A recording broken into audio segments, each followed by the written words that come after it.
പരിണയം. പിറ്റേന്ന് പുലർച്ചെ തന്നെ ആരോഗ്യം ഉണർന്നെഴുന്നേറ്റു. അന്നവൾക്ക് വല്ലാത്തൊരു ഉത്സാഹമായിരുന്നു എല്ലാ കാര്യങ്ങളും ചെയ്തു തീർക്കാൻ. അവൾ അടുക്കളയിലേക്ക് ചെല്ലുമ്പോൾ വസുധ രാവിലെ ബ്രേക്ക്ഫാസ്റ്റ് ഉണ്ടാക്കുന്ന തിരക്കിലാണ്. ആഹാ, മോൾ ഉണർന്നോ? അമ്മ കോഫി എടുക്കട്ടെ?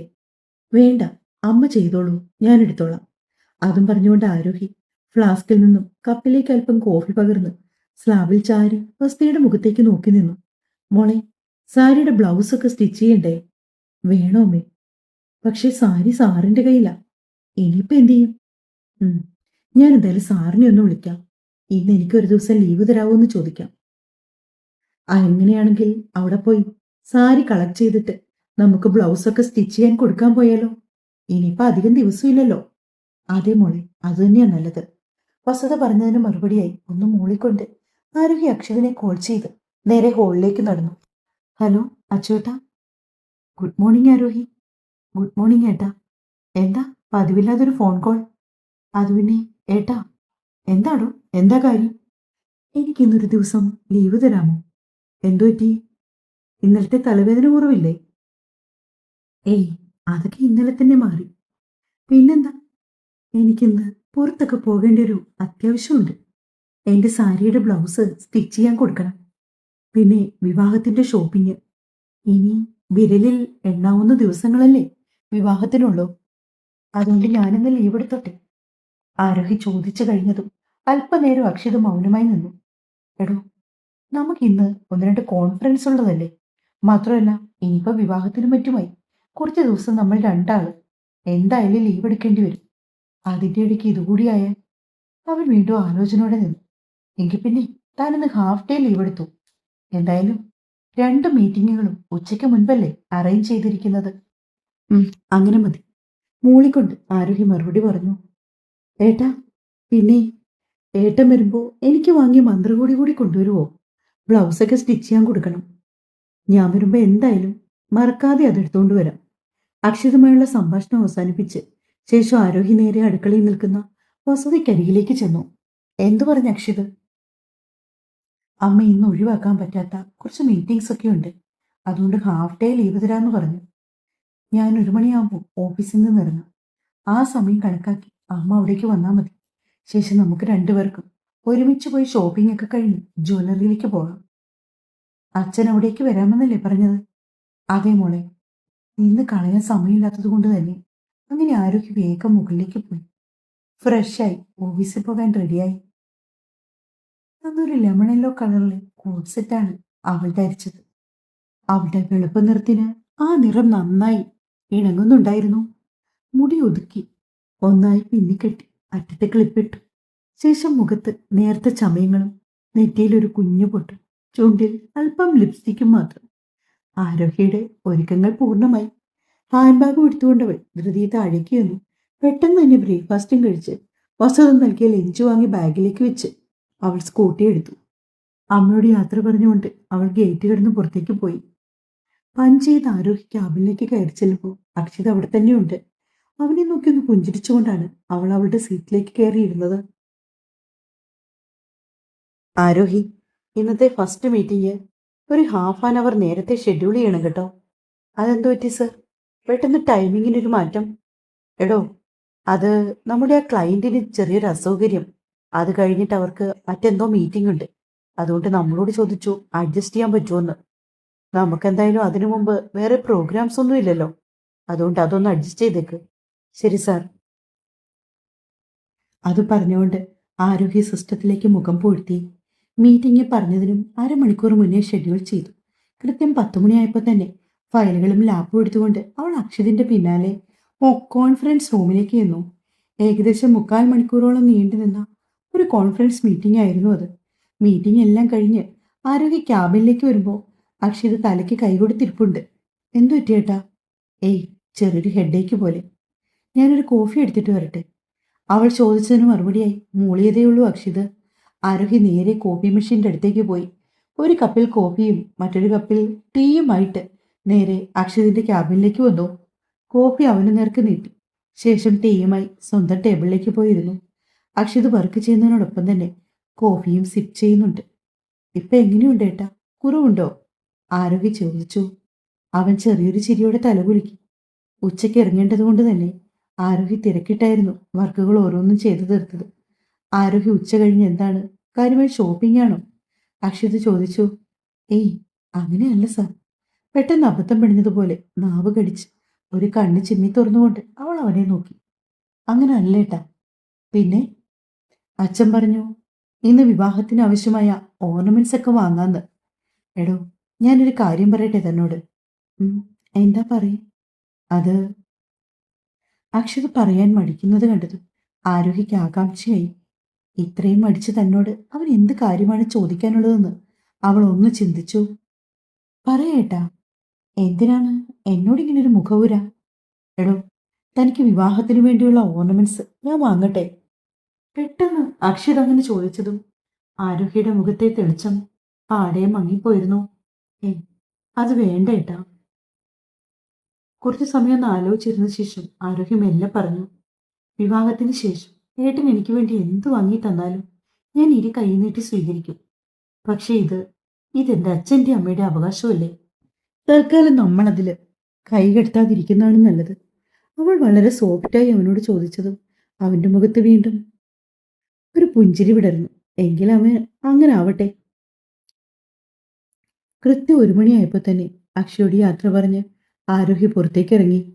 താഴേക്ക് ചെല്ലുന്ന സമയത്ത് തന്നെ അവളുടെ ഫോൺ റിങ് ചെയ്തു. മറ്റാരുമല്ല, വസുതയാണ്. ഹലോ അമ്മേ. മോളെ, ഞാൻ ദാ ഇവിടെ നിങ്ങളുടെ ഓഫീസിന്റെ ഫ്രണ്ടിലെ ബസ് സ്റ്റോപ്പിൽ നിൽപ്പുണ്ട്. ഞാൻ അങ്ങോട്ട് വരാമേ.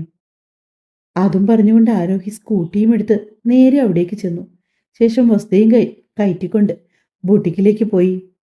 അത്യാവശ്യം തിരക്കൊക്കെയുള്ള ഒരു വലിയ ബൊട്ടിക്കിലായിരുന്നു അവർ പോയത്. കൂടുതൽ ആളുകളും അതിനെ ആശ്രയിക്കുന്നത് കസ്റ്റമൈസ്ഡ് ആയിട്ടുള്ള ഡ്രസ്സുകൾ ഡിസൈൻ ചെയ്യാൻ വേണ്ടിയിട്ടാണ്. ആരോഹിയും വസ്തുതയും റിസപ്ഷനിലേക്ക് ചെന്നതും അതിൻ്റെ ഓണറെന്ന് തോന്നിപ്പിക്കുന്ന ഒരു സ്ത്രീ പുറത്തേക്ക് ഇറങ്ങി വന്നു. നല്ല മോഡേൺ രീതിയിൽ വസ്ത്രം ധരിച്ച് മുടിയൊക്കെ കളർ ചെയ്ത് മിനിമൽ മേക്കപ്പ് ലുപ്പി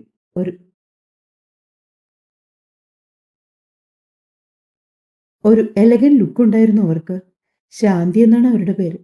ഈ സാരിയിൽ വർക്ക് ചെയ്യണം, പിന്നെ ബ്ലൗസ് സ്റ്റിച്ച് ചെയ്യാനുണ്ട്. ആരോഹി.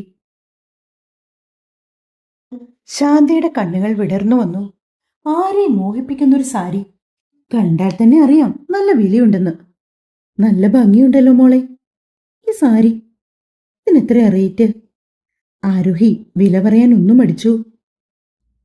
അപ്പോഴാണ് അവർ പ്രൈസ് ടാഗ് കണ്ടത്. 2,70,000. അവരുടെ കണ്ണ് തള്ളിപ്പോയിരുന്നു. അത്രയും വലിയ ബോട്ടിക്കാണെങ്കിൽ പോലും ഇത്രയും വില കൂടിയ സാരി അവർക്ക് ആദ്യമായിട്ടായിരുന്നു വർക്ക് ചെയ്യാൻ കിട്ടിയത്. ഇതൊക്കെ ഗോൾഡിന്റെ ത്രെഡാണോ മോളെ? സാരിയുടെ വീതിയുള്ള ബോർഡറിലൂടെ വിരലോടിച്ചുകൊണ്ട് അവർ ചോദിച്ചു. അതെ ചേച്ചി. എന്തേലും റെഫറൻസ് ഉണ്ടോ? ശാന്തി ചോദിച്ചതും ആരോഹി ബാഗിൽ നിന്നും മൊബൈൽ ഫോൺ എടുത്ത് അതിൽ 2-3 ഇമേജസ് കാണിച്ചു കൊടുത്തു. അവർ ഷോപ്പിന്റെ ഇമെയിൽ ഐ ഡി കൊടുത്തതും ആരോഹി അതെല്ലാം മെയിൽ ഐ ഡിയിലേക്ക് സെൻഡ് ചെയ്തു. പിന്നെ ബോർഡറിൽ എവിടെയൊക്കെ ഡിസൈൻ വേണമെന്നും ബ്ലൗസ് ഏത് രീതിയിൽ സ്റ്റിച്ച് ചെയ്യണമെന്നും ഒക്കെ അവളുടേതായ രീതിയിൽ തന്നെ പറഞ്ഞു കൊടുത്തു. വേറെ കൂടുതലൊന്നും സാരി ചെയ്യാനില്ല. പക്ഷെ സാരിയുടെ മുന്താണിയുടെ കസവ് പാറ്റേൺ വെച്ച് ബ്ലൗസിൽ ചെറിയ വർക്ക് കൊടുക്കണം. ശാന്തി അതെല്ലാം സമ്മതിച്ചു. അതിനുശേഷം മെഷർമെന്റ് എടുക്കാനായി ആരോഹി അകത്തേക്ക് കൂട്ടിക്കൊണ്ടുപോയപ്പോൾ വസുത അവിടെ ഇരുന്ന് സോഫയിൽ ഇരിക്കുകയാണ്. അതേ സമയത്ത് തന്നെയാണ് തീർത്തും അപ്രതീക്ഷിതമായി ഗായത്രിയും ആവണിയും അവിടേക്ക് വന്നത്. അവരുടെ കയ്യിലും 2-3 കവറുകളുണ്ട്. ഒരു വേള അവിടെ ഇരിക്കുന്ന വസ്തുയെ കണ്ടതും ഗായത്രി പുച്ഛത്തോടെ ഒന്ന് മുഖം കോട്ടി വിട്ടു. അപ്പോഴേക്കും മെഷർമെന്റ്സ് ഒക്കെ എടുത്തു കഴിഞ്ഞ് ആരോഹി പുറത്തിറങ്ങി വന്നിരുന്നു. വസുതയെ നോക്കി ഒരു ചിരിയോടെ വന്നവൾക്ക് ഗായത്രി ആവണിയും കാണിച്ചു കൊടുത്തത് വസുത തന്നെയാണ്. ആരോഹി അവരോടൊന്നും മിണ്ടാൻ നിന്നില്ല. അതേസമയം ഗായത്രി 1-2 പറഞ്ഞ് അവരെ കളിയാക്കാനായി അവർക്കടുത്തേക്ക് ചെന്നു. എന്താ വസ്തുത നിങ്ങളിവിടെ? അതെന്ത് ചോദ്യം എടുത്തി? ബോട്ടിക്കിൽ ആളുകൾ വരുന്നത് എന്തിനാ? തുണി തയ്പ്പിക്കാനോ തയ്ച്ച തുണി വാങ്ങാനോ? അങ്ങനെ എന്തിനെങ്കിലും ആയിരിക്കുമല്ലോ. പിന്നെ ഞങ്ങൾ വന്നത് ആരോഹിയുടെ വിവാഹസാരി ഇവിടെ ഒന്ന് ഡിസൈൻ ചെയ്യാൻ കൊടുക്കാനാണ്. വസുത അല്പം കടുപ്പത്തിൽ പറഞ്ഞു. ഓ, ഇവിടെ ഡ്രസ്സ് ഡിസൈൻ ചെയ്യാൻ കൊടുക്കാനുള്ള നിവൃത്തിയൊക്കെ ആയോ ഇവർക്ക്? ആവണി പുച്ഛത്തോടെ മനസ്സിലോർത്തു. ഞങ്ങളും ആവണിക്കും ആൻവിക്കും വേണ്ട ഡ്രസ്സ് ഡിസൈൻ ചെയ്യാൻ വന്നതാ. ഓ, 50,000 രൂപയായി ഒരു സാരിക്ക്. ആരോഹിയും വസ്തുയും കേൾക്കാൻ വേണ്ടി അല്പം ഉറക്കത്തന്നെ ഗായത്രി പറഞ്ഞു. അത് കേട്ട് ഗർവോടെ നിൽക്കുവാണ് ആവണി. നിങ്ങളുടെ പൈസ കൊടുത്ത് നിങ്ങൾ ഡ്രസ്സ് വാങ്ങുന്നതിന് ഞങ്ങൾ എന്തു വേണം? ആരോഹി അത്ര താല്പര്യമില്ലാത്ത രീതിയിൽ ചോദിച്ചു. എന്നാലും ആരോഹി, നിനക്ക് മനസ്സിൽ എവിടെയെങ്കിലും ഒരു തരി സങ്കടം ബാക്കി കാണുമെന്ന് എനിക്കറിയാം. ഇന്ന് മാൻവിമോളുടെ സ്ഥാനത്ത് നിൽക്കേണ്ടത് നീയല്ലായിരുന്നോ? ഓ, ഞാൻ എന്തിനു വിഷമിക്കണം? അപ്പച്ചീരെ ആ പെണ്ണുപിടിയ മോനെ വിവാഹം കഴിക്കേണ്ടി വന്നിരുന്നെങ്കിൽ ഞാൻ ഉറപ്പായും വിഷമിച്ചേനെ. ആരോഹി അവജ്ഞയോടെ ശബ്ദമുയർത്തി പറഞ്ഞതും ഗായത്രി ചുറ്റിനും ആരേലും അത് കേട്ടോന്നറിയാനായി നോക്കി. അറിയാതെ ആവണിയുടെ തല താഴ്ന്നുപോയി. അപ്പോഴേക്കും ആരോഹിയും വസ്തുയും അഡ്വാൻസ് പേയ്മെന്റ് ട്രാൻസ്ഫർ ചെയ്തുകൊണ്ട് പുറത്തേക്ക് ഇറങ്ങി. എന്തായാലും നീ ഗായത്രിക്ക് കൊടുത്ത മറുപടി നന്നായി പോയി മോളെ, ഇറങ്ങും വഴി വസുധ ആരോഹിയോട് പറഞ്ഞു. അപ്പോഴേക്കും ശാന്തി ഗായത്രിയുടെയും ആവണിയുടെയും അരികിലേക്ക് വന്നു. എന്താണ് മേഡം വേണ്ടത്? ബ്ലൗസ് സ്റ്റിച്ച് ചെയ്യാനാണ്, ഗായത്രി പറഞ്ഞു. അപ്പോഴാണ് അവിടെ കൗണ്ടർ ടോപ്പിന് മുകളിൽ വെച്ചിരുന്ന ആ ചുവന്ന സാരിയിലേക്ക് അമ്മയുടെയും മകളുടെയും ശ്രദ്ധ പോയത്. അമ്മേ, ആ സാരി കണ്ടോ? ആവണി അടക്കി പിടിച്ച് ഗായത്രിയുടെ ചെവി പറഞ്ഞു. നല്ല ഭംഗിയുണ്ടല്ലേ? അതെ മോളെ. ഓ, ആരായിരിക്കും ആ സാരി ഉടുക്കുന്ന ഭാഗ്യവതി? ആവണി അസൂയോടെ ഓർത്തു. ഗായത്രി ആ സാരിയിലേക്ക് കൈനീട്ടി തൊടാൻ വന്നപ്പോൾ ഒരു സ്റ്റാഫ് പെട്ടെന്ന് അവിടേക്ക് വന്ന് ആ സാരി കയ്യിലെടുത്തു. ഐ ചേച്ചി, പറയുന്നുണ്ടൊന്നും തോന്നല്ലേ, അതൊരുപാട് വിലയുള്ള സാരിയാ. ഏകദേശം 3 ലക്ഷം രൂപ അടുപ്പിച്ചുണ്ട് ഈ സാരിയുടെ വില. ഗോൾഡിന്റെ ത്രെഡൊക്കെയാണ്. അതുകൊണ്ട് അവർ ബാക്കി പറയാൻ മടിച്ചു നിന്നതും ഗായത്രി പെട്ടെന്ന് കൈ പിന്നിലേക്ക് വലിച്ചു. ഞാൻ പെട്ടെന്ന് കണ്ടപ്പോൾ നോക്കാൻ വേണ്ടി, ഗായത്രി വല്ലായ്മയോടെ പറഞ്ഞു. അത് പിന്നെ കസ്റ്റമർ ഞങ്ങളെ വിശ്വസിച്ചേൽപ്പിച്ചു പോയ സാരിയല്ലേ ചേച്ചി, അതുകൊണ്ടാകട്ടോ, വേറൊന്നും വിചാരിക്കരുതേ, ആ സ്റ്റാഫ് താഴ്മയോടെ പറഞ്ഞു. അതേ സമയത്ത് തന്നെയായിരുന്നു റിസപ്ഷനിൽ ഇരിക്കുന്ന പെൺകുട്ടി പുറത്തുനിന്ന് അകത്തേക്ക് കയറി വന്നത്. വിമല ചേച്ചി, ഇതാരുടെ സാരിയാ? വിമലയുടെ കയ്യിലിരിക്കുന്ന മനോഹരമായ സാരി കണ്ടതും ആ പെൺകുട്ടി അറിയാതെ ചോദിച്ചുപോയി. ആ, നീ കണ്ടില്ലേ നീതു, കുറച്ചു മുമ്പ് ഇവിടെ ആരോഹി എന്ന് പറയുന്ന ഒരു കസ്റ്റമർ വന്നു. ആ പെൺകുട്ടിയുടെ മന്ത്രകോടിയായത്. വിവാഹത്തിന് ഇനി അധിക ദിവസങ്ങളില്ല. സാരിയിലും ബ്ലൗസിലും ഒക്കെ വർക്ക് ചെയ്യാൻ വേണ്ടി കൊണ്ടുവന്നതാ. ഞെട്ടലോടെ ഗായത്രി ആവണിയും പരസ്പരം മുഖത്തോട് മുഖം നോക്കി. ആരോഹിയുടെ സാരിയോ? ഗായത്രിക്ക് വിശ്വസിക്കാനായില്ലത്. ആവണി ദേഷ്യത്തോടെ മുഷ്ടി ചുരുട്ടി മെഷർമെന്റ് ഒക്കെ എടുത്ത് ഷോപ്പിൽ നിന്നും തിരികെ പുറത്തേക്ക് ഇറങ്ങിയ ആവണി അതീവ ദേഷ്യത്തോടെ ഗായത്രിയെ നോക്കി. നീ എന്തിനാ ആവണി എന്നെ നോക്കി പേടിപ്പിക്കുന്നേ? ആരോഹിക്ക് അത്രയും വിലയുള്ള സാരി വാങ്ങിക്കൊടുത്തതേ അവളെ വിവാഹം കഴിക്കാൻ പോകുന്നവനാ. നീയും കണ്ടുപിടിച്ച് വെച്ചിട്ടില്ലേ ഒരു കോടീശ്വരനെ? എന്നിട്ട് എന്തായി? അവൻ 50,000 ഉലുവയുടെ സാരിയല്ലേ വാങ്ങി തന്നെ. എനിക്കാണെങ്കിൽ ആ സാരി കണ്ടപ്പോഴേ ഇഷ്ടപ്പെട്ടില്ല. ഗായത്രി പുച്ഛത്തോടെ തികഞ്ഞ അവഗണനയോടെ പറഞ്ഞു. ദേ അമ്മേ, ഒരുമാതിരി വർത്താനം പറയരുത് കേട്ടല്ലോ. ഡ്രസ്സ് എടുക്കാൻ പോയപ്പോ അമ്മയും കൊണ്ടല്ലേ പോയത്? ആവണി ചോദിച്ചു. അതൊക്കെ ശരി തന്നെ. 1 ലക്ഷത്തിന്റെയും 2 ലക്ഷത്തിന്റെയും സാരികൾ അവിടെ ഉണ്ടായിരുന്നല്ലോ. നീ കെഞ്ചി പറഞ്ഞതില്ലേ മാനവനോട് അത് വാങ്ങാന്? അപ്പൊ അവൻ പറഞ്ഞതെന്താ? ഒരു തവണത്തെ കൊടുക്കാൻ വേണ്ടിയിട്ട് ഇത്രയും വിലയുള്ള സാരിയുടെ ആവശ്യമുണ്ടോന്നല്ലേ? എന്നിട്ട് കണ്ടില്ലേ പെണ്ണുങ്ങൾ മേടിക്കുന്നത്? നീ ഇങ്ങനെ നോക്കിയിരിക്കത്തേ ഉള്ളൂ. ഗായത്രി പറഞ്ഞുകൊണ്ട് കാറിന്റെ ഡോറ് തുറന്ന് അകത്തേക്ക് കയറി. ഡ്രൈവർ സീറ്റിലേക്ക് കയറിയിരുന്ന ആവണി തന്റെ ദേഷ്യം അത്രയും തീർത്തത് ഡ്രൈവിങ്ങിലായിരുന്നു. ആവണിയുടെ മനസ്സ് ആരോഹിയെയും അവളെയും തമ്മിൽ കമ്പയർ ചെയ്യാൻ തുടങ്ങി. ഒരു ഗതിയും പരഗതിയും ഇല്ലാതെ കിടന്നവൾക്ക് 3 ലക്ഷം രൂപയുടെ സാരി. എന്നാൽ സുഖത്തിലും സന്തോഷത്തിലും സാമ്പത്തികമായ ഉയർച്ചയിലും ജീവിച്ചു വന്ന തനിക്ക് വെറും 50,000 രൂപയുടെ സാരി. ആവണിക്ക് ആ സമയം മാനവിനെ കൊല്ലാനുള്ള ദേഷ്യം തോന്നി. മെഷർമെന്റ് എടുത്തു കഴിഞ്ഞ ശേഷം ഷോപ്പിങ്ങിനൊക്കെ പോകാമെന്ന് പറഞ്ഞുകൊണ്ടാണ് ഗായത്രി ആവണിയും വീട്ടിൽ നിന്നിറങ്ങിയത്. അതേസമയം എങ്ങും കയറാതെ ആവണിയുടെ കാറ് നേരെ കൊണ്ടുവന്ന് നിർത്തിയത് വാര്യത്തിന്റെ മുറ്റത്താണ്. ആവണിക്ക് നല്ല ദേഷ്യമുണ്ടെന്ന് മനസ്സിലാക്കിയതും ഗായത്രി അവളോട് പിന്നീട് ഒന്നും ചോദിക്കാതെ ചവിട്ടിക്കുലുക്കി അകത്തേക്ക് കയറിപ്പോയി. പിന്നാലെ മാനവിനെ കോൾ ചെയ്തുകൊണ്ട് ആവണിയും. ഹലോ ആവണി, മാനവ് സ്നേഹത്തോടെ വിളിച്ചു. ഞാൻ വിവാഹത്തിന് ധരിക്കാൻ വില കൂടിയ മന്ത്രകൂടി വേണോന്ന് പറഞ്ഞപ്പോ നിങ്ങൾക്ക് ഭയങ്കര പ്രശ്നമായിരുന്നല്ലോ. ഒരു ഗതിയും പരഗതിയും ഇല്ലാതെ കിടന്ന ആരോഹിയുടെ വിവാഹസാരിയുടെ വിലയെ ലക്ഷങ്ങളാണ്. ആവണി ചീറിക്കൊണ്ട് മാനവനോട് പറഞ്ഞു.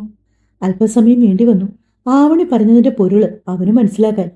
നോക്ക് ആവണി, ആരോഗ്യ എത്ര ലക്ഷം രൂപ വിലയുള്ള സാരി ഉടുത്താലും അതൊന്നും നമ്മളെ ബാധിക്കുന്ന കാര്യമല്ല. ഞാൻ നിന്നോട് മുൻപും പറഞ്ഞിട്ടുണ്ട്, മറ്റുള്ളവരുടെ ജീവിതത്തിലേക്ക് എത്തി നോക്കിക്കൊണ്ട് സ്വന്തം ജീവിതം മുന്നോട്ട് കൊണ്ടുപോകാൻ ശ്രമിക്കരുതെന്ന്. ഓ, ഒന്ന് നിർത്താവോ? നിങ്ങളുടെ ഈ തത്വം പറച്ചിൽ കേട്ട് കേട്ട് എനിക്ക് മടുത്തു. മടുത്തെങ്കിൽ പിന്നെ കളഞ്ഞിട്ട് പോടി. ദേഷ്യത്തോടെ മാനവ് പറഞ്ഞുകൊണ്ട് ഫോൺ കട്ട് ചെയ്തു. അല്പസമയം കണ്ണുകളടച്ചിരുന്നപ്പോഴാണ് ആവണിക്ക് മനസ്സിലായത് മാനവനോട് താൻ അങ്ങനെയൊന്നും പറയരുതായിരുന്നുവെന്ന്. പ്രത്യേകിച്ച് അവന്റെ അല്പം ദേഷ്യം കൂടുതലുള്ള സ്വഭാവം അറിഞ്ഞു വെച്ചുകൊണ്ട്. ആവണി പിന്നീട് പലതവണ മാനവനെ അങ്ങോട്ട് വിളിക്കാൻ ശ്രമിച്ചെങ്കിലും അവൻ കോളെടുത്തില്ല. കണ്ണീരോടെ ആവണി ബെഡിലേക്ക് വീണു. അതേസമയം ആരോഹിയും വസ്തിയും നേരെ പോയത് മാളിലേക്കായിരുന്നു. ആരോഹി കുറച്ചധികം സാധനങ്ങൾ വിവാഹത്തിനു വേണ്ടി വാങ്ങി. ശേഷം വസ്തിക്ക് ഇഷ്ടപ്പെട്ട ഒരു സാരിയുമൊക്കെ വാങ്ങിയ ശേഷമാണ് അവർ ജ്വല്ലറിയിലേക്ക് പോയത്. അവരെയും കാത്ത് വാസുദേവനോടെയുണ്ട്. വാസുദേവന്റെ സുഹൃത്തിന്റെ ജ്വല്ലറിയാണ്. ആരോഹിയും വസ്തിയും അവിടേക്ക് ചെന്ന പാടെ തന്നെ സ്റ്റാഫുകൾ അവരെ വാസുദേവന്റെ അടുത്തേക്ക് കൂട്ടിക്കൊണ്ടുപോയി. വാസുദേവനും വസുതയും ചേർന്ന് കുറച്ച് വർഷങ്ങൾക്ക് മുമ്പ് ആരോഗ്യയുടെ വിവാഹം നടത്താനായി ഒരു ചിട്ടിക്ക് ചേർന്നു. ചിട്ടി പിടിച്ചു കിട്ടിയ 30 ലക്ഷം രൂപയുണ്ട് ഇരുവരുടെയും പക്കൽ. അതുപയോഗിച്ച് അവൾക്ക് സ്വർണം വാങ്ങാനാണ് അവർ തീരുമാനിച്ചത്. ആദ്യം തന്നെ അക്ഷിതനിടാൻ വേണ്ടി ഒരു മാല സെലക്ട് ചെയ്ത് മാറ്റിവെച്ചവർ പിന്നെ ആരോഹിക്കു വേണ്ടി ആന്റിക്കിന്റെ 10 വളകളും അത്യാവശ്യം വലുപ്പമുള്ള ഒരു നെക്ക് പീസും കുറച്ചുകൂടി ഇറക്കത്തിൽ നിൽക്കുന്ന ഒരു വലിയ മാലയും വാങ്ങി. പിന്നെ കാതിലിടാൻ വലിയ 2 ജിമുക്കുകളും കുറച്ച് മോതിരങ്ങളും. അത്രയായപ്പോഴേക്കും തന്നെ ഏകദേശം 30 പവനോളം സ്വർണമായിരുന്നു. ആരോഹി തന്നെയാണ് പറഞ്ഞത്, ഒരുപാട് മാലകളൊന്നും വേണ്ട, ഒരു നെക്ലസും പിന്നെ ഒരു വലിയ മാലയും മാത്രം മതിയെന്ന്. മോളെ, അക്ഷതൊക്കെ വലിയ ആളുകളല്ലേ, കുറച്ചുകൂടി സ്വർണം വാങ്ങണ്ടേ? അല്ലെങ്കിൽ അവരെന്ത് കരുതും? വസുത മല്ലായ്മയോട് ചോദിച്ചു. നമ്മൾ എന്തിനമ്മേ അവരെ നോക്കുന്നത്? നമുക്ക് പറ്റുന്നത് പോലെ വിവാഹം നടത്താനല്ലേ കഴിയൂ. പിന്നെ നമ്മൾ എന്താണെന്നും എങ്ങനെയുള്ള സാഹചര്യത്തിൽ ജീവിക്കുന്നവരാണെന്നും മനസ്സിലാക്കിയ ശേഷമല്ലേ അക്ഷിത് സാർ എന്നെ വിവാഹം ആലോചിച്ച് നമ്മുടെ വീട്ടിലേക്ക് വന്നത്. അതുകൊണ്ട് അമ്മ അങ്ങനെ ഒന്നും ചിന്തിച്ച് വെറുതെ മനസ്സ് വിഷമിപ്പിക്കരുത്, കേട്ടല്ലോ? ആരോഹി കരുതലോടെ പറഞ്ഞു. ശേഷം ചെന്ന് കയറുമ്പോൾ ഓർമ്മയ്ക്കിടാൻ ഒരു വള കൂടി വാങ്ങിക്കഴിഞ്ഞാണ് അവർ ജ്വല്ലറിയിൽ നിന്ന് തിരികെ വീട്ടിലേക്ക് പോയത്. വിവാഹത്തിന് ഇനി കുറച്ച് ദിവസങ്ങൾ മാത്രമേ ഉള്ളൂ.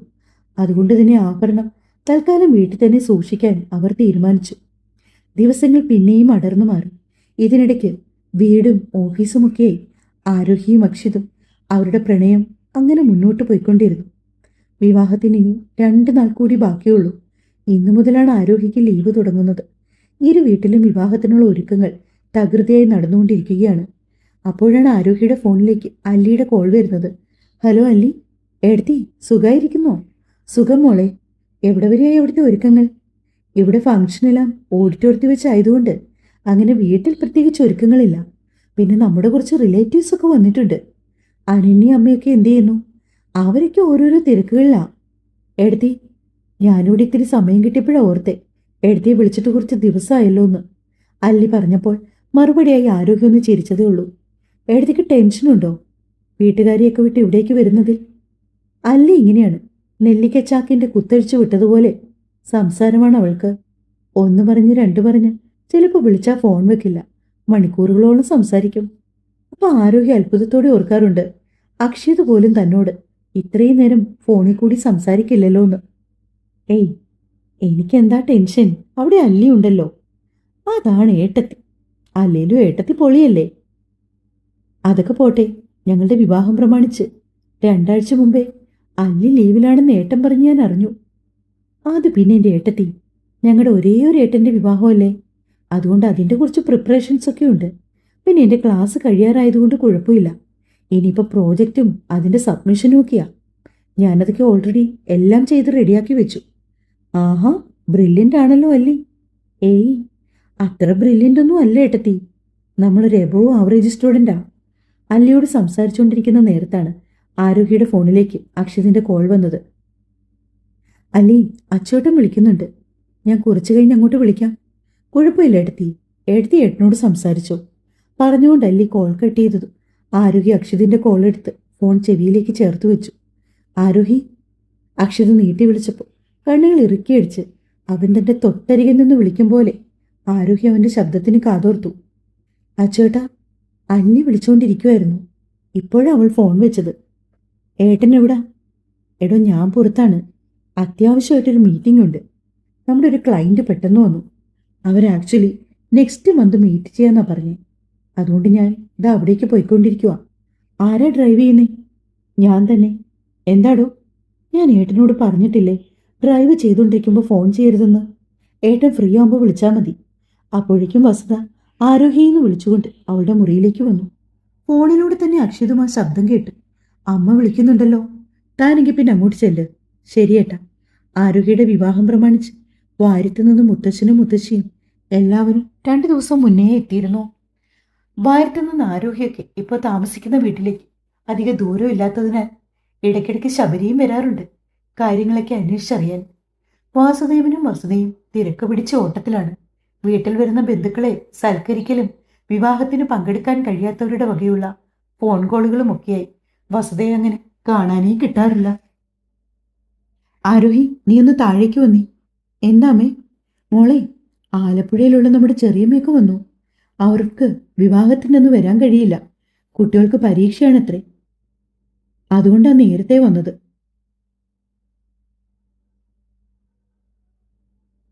നീ ഒന്ന് അത്രടം വരെ വാ. ശരിയമ്മേ, ദാ വരുന്നു.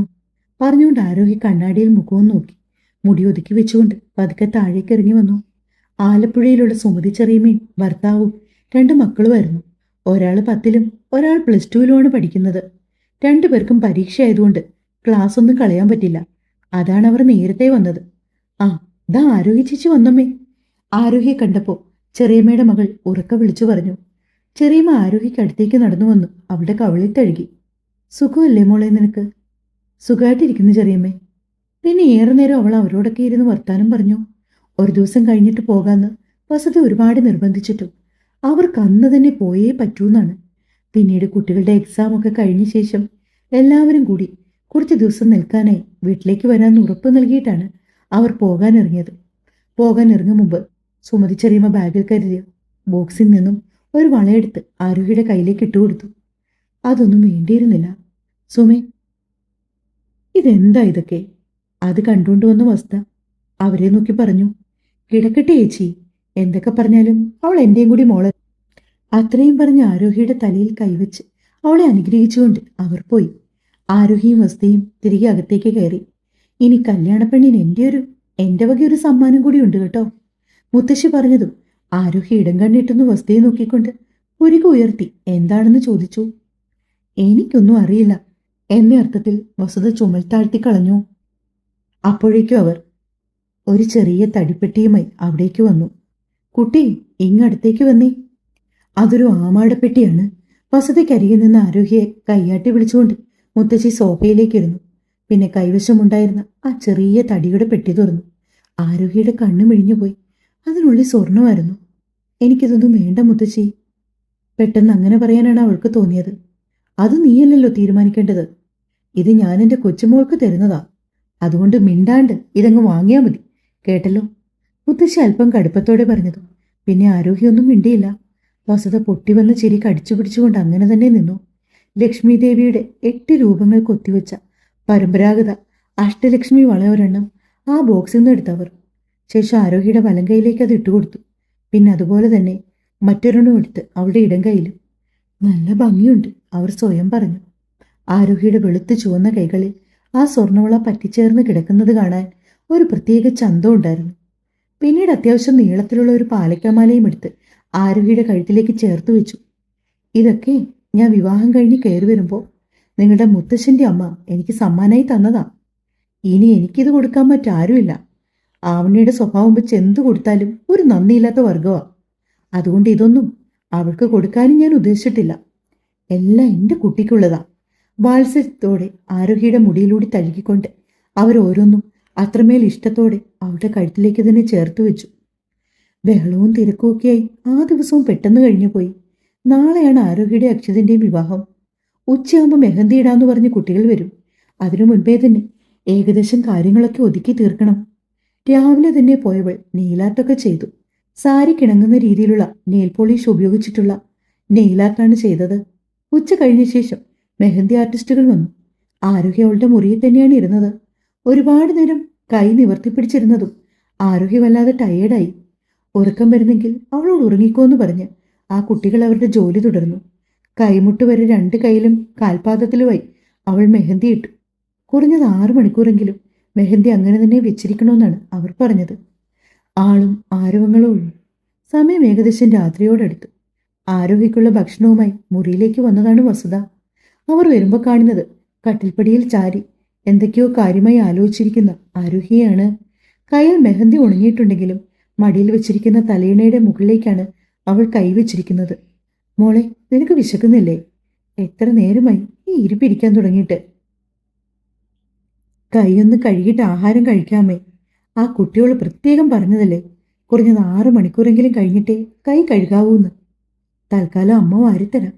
വസുധ പ്ലേറ്റിൽ കൊണ്ടുവന്ന ഭക്ഷണത്തിൽ നിന്നും ചോറും കറികളും ചേർത്ത് കുഴിച്ച് ചെറിയ ഉരുളകളാക്കി ആരുഹിയുടെ വായിൽ കൊടുത്തു. ആ സമയം വസ്തയും ആരുഹിയും മൗനമായിരുന്നു. എപ്പോഴും വർത്താനം പറഞ്ഞുകൊണ്ടിരിക്കുന്ന രണ്ടുപേർ പെട്ടെന്നങ്ങ് മൗനമായി. ഇരുവരുടെ ഉള്ളിലൂടെ കടന്നുപോയ ചിന്തകളും അതായിരുന്നു. ആരുഹിക്കറിയായിരുന്നു എല്ലാവരുടെയും മുമ്പിൽ ഒരുപാട് സന്തോഷം അഭിനയിച്ചു നിൽക്കുന്നെങ്കിലും വസതിക്ക് താൻ പോകുന്നതിൽ നല്ല വിഷമമുണ്ടെന്ന്. അവളുടെ അവസ്ഥയും മറിച്ചായിരുന്നില്ല. അമ്മ എന്നതിനേക്കാൾ ഉപരി വസതി അവൾക്കൊരു ബെസ്റ്റ് ഫ്രണ്ട് തന്നെയായിരുന്നു. ജീവിതത്തിൽ താൻ തകർന്നു പോയേക്കാവുന്ന പല സാഹചര്യങ്ങളിലും തന്നെ ചേർത്ത് പിടിച്ച ധൈര്യത്തോടെ മുന്നോട്ട് നടക്കാൻ പ്രേരിപ്പിച്ചത് അവരായിരുന്നു. ആഹാരം കഴിച്ചുകൊണ്ടിരിക്കുന്നതിനിടയിൽ ആരോഹിയുടെ കണ്ണുകൾ നിറഞ്ഞു തൂവി. ദേ നോക്ക്, ആഹാരം കഴിക്കുമ്പോൾ കരയരുതെന്ന് പല പ്രാവശ്യവും പറഞ്ഞിട്ടുണ്ട് ഞാൻ. എന്തുപറ്റി, മുളക് കടിച്ചോ? വസുധ അവളെ കളിയാക്കി ചോദിച്ചു. ദേ, വെറുതെ മനുഷ്യനെ കരയിച്ചിട്ട് ഇങ്ങനെ ഇരുന്ന് ചിരിക്കരുതേ. ആരോഹി വസുധയെ നോക്കി ഗർവോടെ പറഞ്ഞു. എന്റെ കുട്ടി, നീ ഇങ്ങനെ വിഷമിക്കൊന്നും വേണ്ട. ഒരുപാട് ദൂരത്തേക്കൊന്നും അല്ലല്ലോ പോകുന്നത്. അമ്മ ഒന്ന് ഉറക്കി ഒന്ന് വിളിച്ചാ ഞങ്ങളങ്ങ് ഓടിയെത്തില്ലേ? അതൊക്കെ ശരി, പക്ഷെ അമ്മ എന്തിനാ കരയുന്നത്? വസുധയുടെ നിറഞ്ഞൊഴുകാറായ മിഴികളിലേക്ക് നോക്കി ആരോഗ്യ ചോദിച്ചതും അവർ അറിയാതെ മുഖം കുനിച്ചുപോയി. അവരുടെ മനസ്സിലൂടെ ആ സമയം കടന്നുപോയത് ആരോഗ്യ ഗർഭിണിയായിരുന്ന സമയവും ഒരു വെള്ള തുണിയിൽ പൊതിഞ്ഞ് അവളെ അവരുടെ കയ്യിലേക്ക് കിട്ടിയ ആ നിമിഷവും പിന്നെ അവൾ പിച്ച വെച്ച് തുടങ്ങിയതും ആദ്യമായി അമ്മയെന്ന് വിളിച്ചതുമായ കുറേയേറെ നല്ല നിമിഷങ്ങളാണ്. കൊച്ചരി പല്ലുകാട്ടി ചിരിച്ച് തൻ്റെ ഹൃദയത്തിൽ കയറിക്കൂടിയവൾ നാളെ മറ്റൊരാൾക്ക് സ്വന്താകാൻ പോകുന്നുവെന്ന ചിന്ത അവരിൽ ഒരേ സമയം സന്തോഷവും സങ്കടവും ഉളവാക്കി. വർഷങ്ങൾ എത്ര പെട്ടെന്നാണ് ഓടി മറയുന്നത്. വസുധ വല്ലായ്മയോടെ ആലോചിച്ചു. നോക്കുമോളെ, ആ വീട്ടിൽ നിനക്ക് എന്തു പ്രശ്നമുണ്ടെങ്കിലും ഉറപ്പായി നീ അമ്മയോട് പറയണം കേട്ടോ. അവരെല്ലാവരും നല്ല ആളുകളാ, പ്രത്യേകിച്ച് അക്ഷിത്. അവൻ എൻ്റെ മോളെ പൊന്നുപോലെ നോക്കും. എങ്കിലും ഒരു അമ്മയുടെ ഭാഗത്ത് നിന്ന് നിനക്ക് പറഞ്ഞു തരേണ്ട ചില കാര്യങ്ങളുണ്ടല്ലോ. അമ്മയ്ക്കും അച്ഛനും വിഷമമായാലോ എന്ന് കരുതി എൻ്റെ മോൾ ഒരിക്കലും അവിടെ കടിച്ചു പിടിച്ച് നിൽക്കരുത്. നിനക്ക് അവിടെ പറ്റില്ലെന്ന് എപ്പോഴെങ്കിലും തോന്നുവാണെങ്കിൽ ധൈര്യമായിട്ട് നീ വീട്ടിലേക്ക് വരണം. ഒരമ്മയും അച്ഛനും നിനക്ക് വേണ്ടി എപ്പോഴും ഇവിടെ ഉണ്ടാകും. അതുകൊണ്ട് ആവശ്യമില്ലാത്ത ചിന്തകളൊന്നും ഒരിക്കൽ പോലും മനസ്സിൽ കയറിക്കൂടാൻ സമ്മതിക്കരുത്. പിന്നെ എന്നും അമ്മയെ വിളിക്കണം. ഇടയ്ക്ക് സമയം കിട്ടുമ്പോൾ അക്ഷയും കൂട്ടി ഇവിടേക്ക് വരണം. വസുധ വിതുമ്പലടക്കിക്കൊണ്ട് പറയുമ്പോൾ ആരോഗ്യക്ക് എന്തു പറഞ്ഞ് അവരെ സമാധാനിപ്പിക്കണമെന്ന് അറിയാതെ ആയിപ്പോയി. ആരോഗ്യക്ക് ആഹാരം കൊടുക്കുവാനേ മുകളിലേക്ക് കയറിപ്പോയ വസ്ത ഏറെ നേരമായിട്ടും തിരികെ താഴേക്ക് വരാതായതോടെ അവരെ അന്വേഷിച്ച് മുകളിലേക്ക് വന്ന വാസുദേവൻ കാണുന്ന കാഴ്ച അമ്മയും മോളും ചേർന്ന് കണ്ണീരൊഴുക്കുന്നതാണ്. ഒരു വേള അയാളുടെ കണ്ണു നിറഞ്ഞു. അയ്യേ, എന്താ ഇത്? രണ്ടാളും ഇവിടെ ഇരുന്ന് കരയാ? താഴെ അത്രയും ആളുകൾ വന്നിരിക്കുമ്പോഴാണോ വസ്തേ നീ ഇവിടെ വന്നിരുന്ന് കരയുന്നത്? വസുധ കരച്ചിലടക്കി പിടിച്ചുകൊണ്ട് മുഖമുയർത്തി വാസുദേവനെ നോക്കി. അയാൾ ആരോഗ്യക്കരികിലേക്ക് നടന്നു. അച്ഛൻ്റെ കുട്ടി എന്തിനാ കരയുന്നത്? നോക്ക്, അക്ഷിതിനെ വിവാഹം കഴിച്ചു പോകുന്നു എന്നല്ലേ ഉള്ളൂ. അല്ലാതെ എന്നേക്കുമായി നീ ഈ വീടിൻ്റെ പടിയിറങ്ങി പോകുന്നുവല്ലോ. എപ്പോൾ വേണമെങ്കിലും എൻ്റെ മോൾക്ക് ഇവിടെ വരാം. ഇഷ്ടമുള്ള അത്രയും ദിവസം ഇവിടെ താമസിക്കാം. പിന്നെ അച്ഛനെ അമ്മയൊന്ന് കാണണമെന്ന് തോന്നിയാൽ ഒരു ഫോൺ കോള്, അപ്പോഴേ ഞങ്ങളവിടെ എത്തില്ലേ. പിന്നെ എന്തിനാ ഈ സങ്കടമൊക്കെ? മര്യാദയ്ക്ക് കണ്ണൊക്കെ തുടച്ചിട്ട് കിടന്നുറങ്ങാൻ നോക്കിക്കേ. നാളെ രാവിലെ എഴുന്നേൽക്കേണ്ടതാ. വസുദേ, നീ താഴേക്ക് വന്നേ, വെറുതെ മോളെ കൂടി കരയിക്കാതെ. വാസുദേവൻ അതും പറഞ്ഞുകൊണ്ട് താഴേക്കുള്ള പടികൾ ഇറങ്ങി. മോളെ കിടന്നുറങ്ങിക്കോ കേട്ടോ. നാളെ രാവിലെ അമ്മ വന്ന് വിളിക്കാം. എന്നിട്ട് നമുക്ക് ഒന്നിച്ച് ക്ഷേത്രത്തിൽ പോകാം. 5 മണിയാകുമ്പോൾ ബ്യൂട്ടീഷ്യൻ വരുമെന്നല്ലേ പറഞ്ഞത്? അതെ അമ്മേ. അപ്പോൾ പിന്നെ കിടന്നു. ഇനി താഴേക്കൊന്നും വരാൻ നിൽക്കണ്ട. അവിടെ ഒരുപാട് ബന്ധുക്കളുണ്ട്. നിന്നെ കണ്ടാൽ ഒന്നും രണ്ടും ചോദിച്ചും പറഞ്ഞു അവിടെ പിടിച്ചു നിർത്തും. അതുകൊണ്ട് മോൾ ഉറങ്ങിക്കോ കേട്ടോ. അവർ ചോദിച്ചാൽ ഞാൻ പറഞ്ഞോളാം നീ ഉറങ്ങിയെന്ന്. വസുദ അതും പറഞ്ഞ് മുറിയിലെ വാതിൽച്ചാരി പുറത്തേക്ക് നടന്നു. ആ രാത്രി എത്ര തിരിഞ്ഞുമറിഞ്ഞും കിടന്നിട്ടും ആരോഗ്യക്ക് ഉറങ്ങാൻ കഴിഞ്ഞില്ല. താൻ നാളെ മുതൽ മറ്റൊരു വീട്ടിൽ, മറ്റൊരു സാഹചര്യത്തിൽ. അത് ചിന്തിക്കും തോറും അവളുടെ ഉള്ളിൽ ഒരു വെപ്രാളം കടന്നു വന്നു. പെട്ടെന്നാണ് അവളുടെ ഫോൺ ശബ്ദിച്ചത്. ആരോഹി കൈയെത്തിച്ച് ഫോൺ എടുത്തു. അക്ഷിതാണ്. അവളുടെ കണ്ണുകൾ ക്ലോക്കിലേക്ക് നീണ്ടു.